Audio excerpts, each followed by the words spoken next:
On Sunday morning, the Islamic Revolutionary Guard Corps declared that the Strait of Hormuz is closed until further notice, adding that the closure would remain in effect until, quote, the US interference in the region ceases. However, last night in a post on X, the US Central Command confirmed that the strait is open to all vessels seeking to lawfully transit the international waterway. America confirmed that US forces remain present and vigilant to ensure freedom of navigation in the area. The Strait of Hormuz is a strait for international navigation. Resuming safe and free passage in the strait at an early date serves the interest of all sides. The passage of the Strait of Hormuz should be properly handled, and a proper settlement is in response of the calls of international community. China stands ready to work with relevant countries and international community to stay communication. CENTCOM confirmed last night that they have completed a new wave of offensive strikes against Iran, hitting dozens of targets at multiple locations with precision munitions to degrade Tehran's ability to continue attacking international shipping flowing through the strait. CENTCOM also stated that their forces struck Iranian military air defense systems, coastal radar locations, missile and drone capabilities, and small boats using US fighter aircraft, naval vessels, one-way attack aerial drones, and one-way attack sea drones for the first time. And in making reference to Iran's recent missile and drone strikes targeting US military bases, facilities, and logistical support sites in the Middle East region, Iranian Foreign Ministry spokesperson Ismail Bagay framed the actions as defensive responses to US strikes on Iranian territory. به هیچ کشور منطقه حمله نکردیم و حمله نمی‌کنیم. واقعاً باید واژه‌ها رو دقیق شناخت و دقیق استفاده کرد. ضربات دفاعی جمهوری اسلامی ایران صرفاً علیه پایگاه‌ها، امکانات و مواضعی است که توسط آمریکا برای حمله به ایران مورد استفاده قرار میگیره، از جمله امکانات لوجستیکی و پشتیبانیشون. ما بارها از کشورهای منطقه خواهش کردیم که بر اساس تعهداتشون طبق حقوق بین الملل اجازه ندهند که آمریکا و رژیم صهیونیستی از قلمروشون، از امکاناتشون، از خاکشون استفاده بکنه برای طراحی و تدارک و اجرای اقدامات تجاوزکارانه علیه ایران. این یک درخواست دائمی است، هم بر مبنای اصل حسن همجواری و هم بر اساس اصول پذیرفته شده حقوق بین الملل. این یک تعهد هست از جانب کشورهای منطقه. در دفاع از خودمون تردید نخواهیم کرد. هر منطقه‌ای، هر بخشی از هر کشوری که مورد استفاده قرار بگیره برای تعرض به جمهوری اسلامی ایران قاعدتاً مشمول اقدامات دفاعی ایران خواهد بود. این که در چه زمانی، به چه شکلی، با چه کیفیتی ما از خودمون دفاع بکنیم، ضربات دفاعیمون رو در کجا متمرکز بکنیم یا در کجاها انجام بدیم، این تصمیمی است که با توجه به مسائل کشور توسط نیروهای مسلح مقتدر ایران اتخاذ میشه و اجرایی میشه. CENTCOM has warned of continued or escalated military responses if Iran continues attacking vessels in the Strait of Hormuz or American interests, stating that the strait is a vital maritime corridor for global trade and that Iran does not control it. Stay tuned to any of our Loveworld networks to stay updated with all the latest breaking news.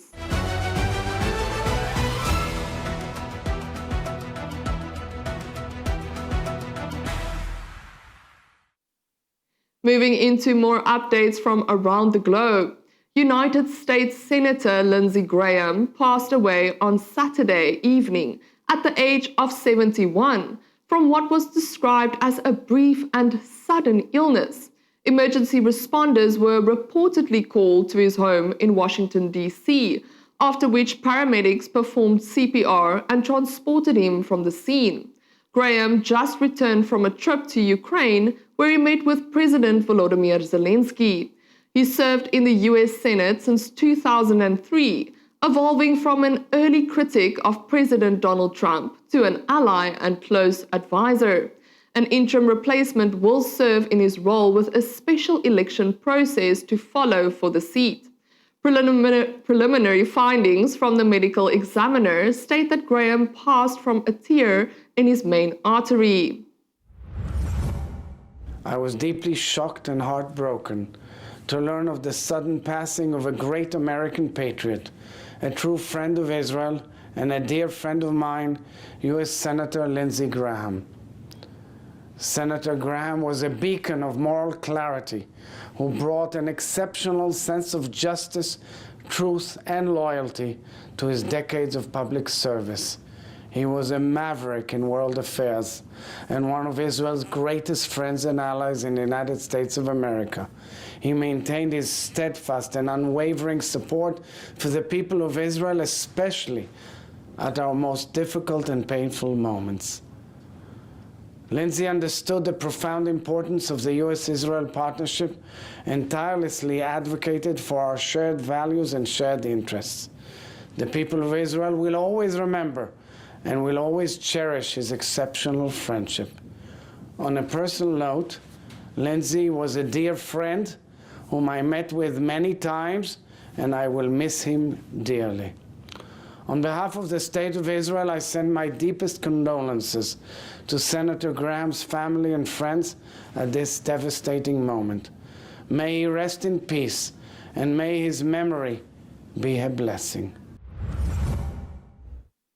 Shortly before the announcement of his passing, Graham expressed support for a bipartisan bill on Russia-related economic measures he had been discussing with the White House. The legislation sought to expand sanctions and tariffs, targeting purchases of Russian energy and organizations within Russia's defense sector. This development coincides with the European Union's proposal for a 21st sanctions package against Moscow, which would restrict transactions involving 35 banks and 11 cryptocurrency platforms. Many observers note that repeated sanctions have increasingly pushed Russia toward alternative financial systems and deeper partnerships with non-Western economies, potentially reducing Western leverage over time.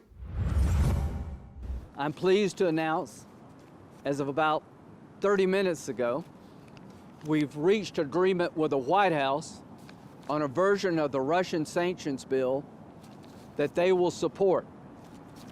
It means it's going to become law. So when I get back to Washington, I'm going to go with Senator Blumenthal to the Republican and Democratic leader to see if we can find time to move this Russian sanctions package that would give tools to President Trump to help end this war. The road to ending this war, the road to peace, passes through Beijing more than it does Washington, Kyiv, or Moscow. China has an oversized influence. I'd like them to use their influence for the good of the world. Yeah, I don't believe Putin is there yet, but it wouldn't take much to get him there. And the sooner we can have a dialogue about peace, the quicker this war is over. I've never been more optimistic than I am today that we have the formula to end this war. Help Ukraine be more lethal. Let those supporting Russia to know it's going to be a price to be paid if you keep doing it. And to try to find an off-ramp, not to humiliate Putin, but to end this war so that Ukraine will thrive and survive. Belarusian President Alexander Lukashenko extended an invitation to Uzbekistan families to immigrate to Minsk, to live and work in the country and have their children receive education. These comments were made during his meeting with his Uzbek counterpart, President Shavkat Mirziyoyev, at the Independence Palace. Belarus faces a severe population decrease of over 500,000 people in the last 20 years, with 33% less births recorded than in 2019. The total fertility rate is well below the replacement level needed to sustain the population. The two heads of state signed a declaration on establishing strategic partnership between their countries, which aims to deepen cooperation in agriculture, industry, transport, logistics, and inter-regional cooperation. Both nations also set a target to increase their mutual trade turnover to $2 billion by 2030. В Узбекистане воды не хватает, да и земли желательно, чтобы побольше было. Ну, у нас в Беларуси это есть. Не хватает порой рабочих рук. Так мы мечтали бы, чтобы узбекские, именно узбекские люди с семьями приезжали в Беларусь, поселились здесь, получили помощь здравоохранения, если нужно образование, и развивались. Нам это очень нужно для того, чтобы не пустела земля белорусская.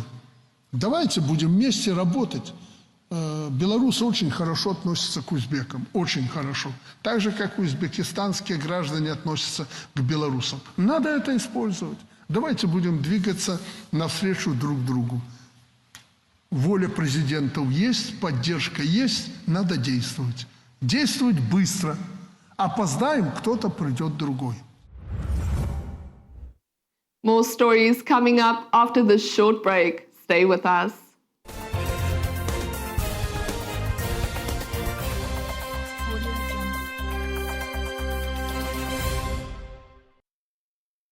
Feasting on messages from the Pastor Chris Digital Library just got more exciting. Experience the transformative power of God's Word like never before with life-changing teachings by the man of God, Pastor Chris, on the Pastor Chris Digital Library, now available in all of the most widely spoken languages of the world.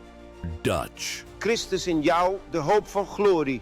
Vanaf dat moment, wanneer Christus zijn intrek neemt in de kamers van jouw hart. Spanish, Vamos a usar el nombre de Jesús. Expulsar demonios. French, Je pourrais vous montrer plusieurs autres. Domaines importants dans la Bible. Arabic, لا يمكنك تمجيد الله بجسد مريض. Mandarin, 白衣的人站在他们旁边。当耶稣升天，两个天使出现在门徒注视耶稣的升天。 Russian, Вот почему вокруг так много убийств. В мире так много насилия в мире. German, Tat es in Christus. Das habe ich gerade gelesen. In Christus Jesus. Tat es in Christus. You can now access these powerful teachings culled from the Healing Stream's live healing services with Pastor Chris, with titles such as Who is in Your House? Where is Jesus? What is the Purpose of Healing? Knowing God's Plan for You, Part 1 and 2. Why did Jesus come? Using the name of Jesus. He has given us His glory, the benediction, and others in your preferred language, making it easier to understand, receive, and walk in the light of the Word. Don't miss out on this incredible opportunity. Subscribe to access these messages in your preferred language and experience the miraculous. Download the Pastor Chris Digital Library app today from the Love World App Store at www.loveworldappstore.com. Pastor Chris Digital Library, a place of solutions.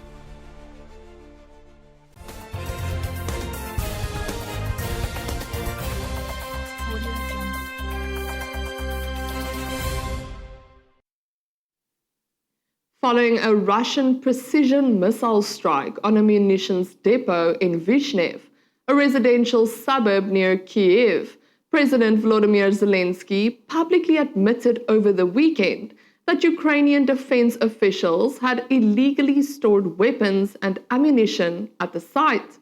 The strike triggered massive secondary detonations of stored Western-supplied air defense missiles, fuel, and conventional ammunition, killing at least 7 people, injuring 26 others, and destroying roughly 13 hectares of residential areas, including hundreds of homes. Ukraine's security service has launched a criminal investigation into the officials responsible. The Ukrainian president also expressed frustration over delayed Western air defense systems, which, according to him, left the area vulnerable to the strike. Шановні українці і українки, щойно були детальні доповіді по ситуації у місті Вишневе після вибуху на складах і пожежі від удару російських ракет. Служба безпеки України та Офіс Генерального прокурора в межах кримінального провадження перевіряє всі обставини трагедії. Сьогодні генерал-майор СБУ Поклад доповів перші результати. Хто на яких посадах в Укроборонпромі допустив, на жаль, що склади зі зброєю були у Вишневому. Пряма заборона цього і нормами закону, і рішенням Ставки. Все це було порушено. Конкретні посадові особи, відомі, позиція держави, кожен з них має бути притягнутий до справедливої відповідальності. Ми всі розуміємо, що таке час війни. І кожен керівник повинен відчувати, що від його рішень чи бездіяльності залежить життя людей. Керівники двох державних підприємств діяли всупереч закону, всупереч рішенню Ставки та посадовим інструкціям. Слідство перевіряє діяльність заступників керівників, які відповідали за безпеку. Є також інші посадові особи, чиї дії та рішення теж будуть проаналізовані. Служба безпеки України спільно з іншими правоохоронцями має перевірити і інші подібні підприємства. І кожен керівник підприємств на своєму рівні повинен гарантувати, щоб не було повторення таких трагедій. Є в Україні належні місця, щоб зберігати зброю та зберігати боєприпаси. Це все визначено, щоб не було поруч житлових будинків. І відновлення зруйнованого має відбуватись швидше. Це стосується не тільки Вишневого. Звісно, багато залежить від якості роботи в громадах та роботи в областях, але і на рівні уряду є що виправити. Ukraine also reported that a drone campaign which targeted Russia's shadow fleet of oil tankers in the Sea of Azov and the Kerch Strait struck roughly 90 vessels, including oil tankers, ferries, tugboats, and cargo ships in a week-long effort. The operation culminated overnight, with 14 additional vessels hit, triggering massive secondary explosions on fuel-laden tankers, which forced Russian authorities to suspend all navigation through these areas.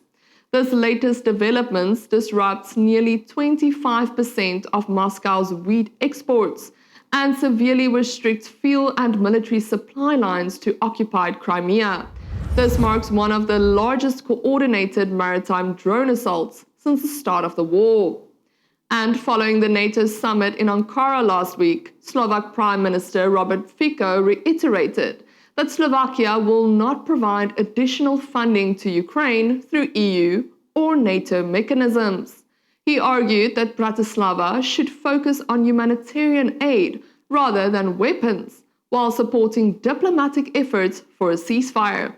The Prime Minister has emphasized that his nation should prioritize its own citizens and economy over sending weapons or money abroad, especially given Slovakia's limited resources and the high costs involved.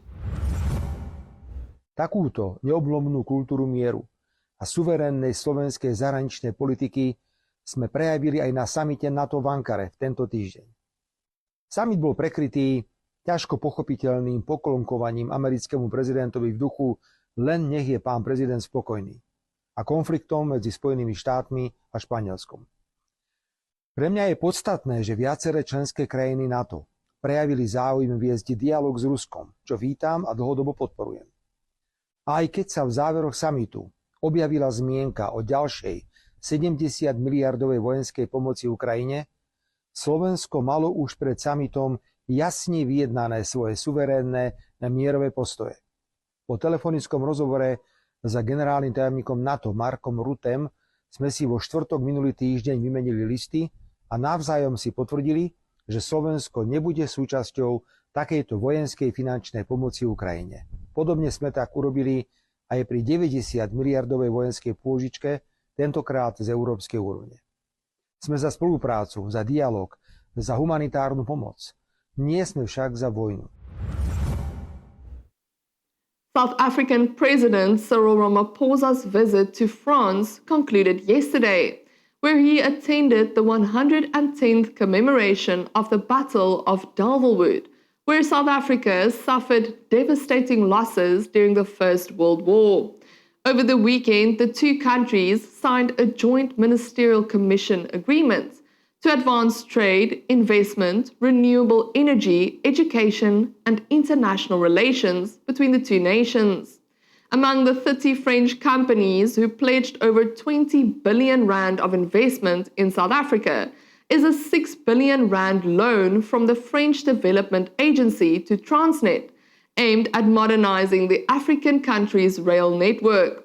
Critics on X have asked the question whether this is recolonization 2.0 under the guise of cooperation. We gather here in solemn remembrance of the sons of South Africa who served and died in the First World War.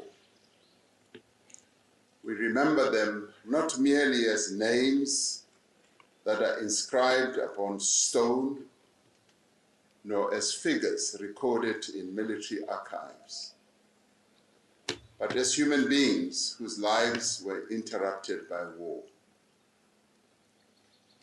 Earlier, I was led to the gravesides of many soldiers who fell in this country and particularly in the battle that raged here.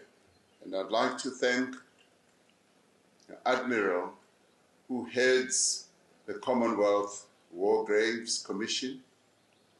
And I also want to thank the two young women from South Africa who've been here for 6 weeks, who are being taught about the preservation of war graves. The men who lie in this precinct were sons, they were husbands, they were fathers, and they were brothers. They came from farms, from villages, from towns, from mines, from cities. They spoke different languages, and they belonged to different communities and lived under vastly different conditions, some equal, some unequal.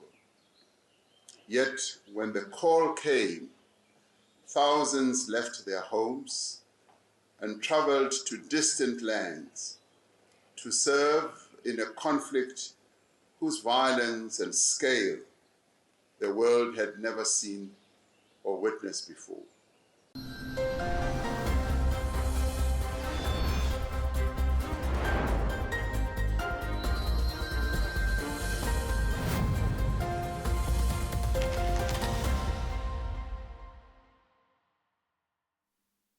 And now let's take a recap of today's headlines.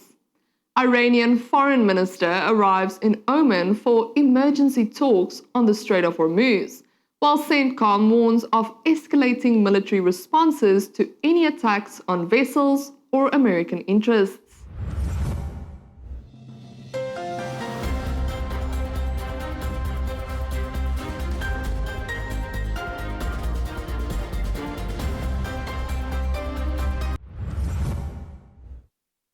US Senator Lindsey Graham dies at the age of 71, following a brief and sudden illness just after meeting with the Ukrainian president. I was deeply shocked and heartbroken to learn of the sudden passing of a great American patriot, a true friend of Israel, and a dear friend of mine, US Senator Lindsey Graham. Ukrainian President Zelensky admits illegal weapons storage near Kyiv contributed to the Vizhnev disaster, blaming delayed Western air defense.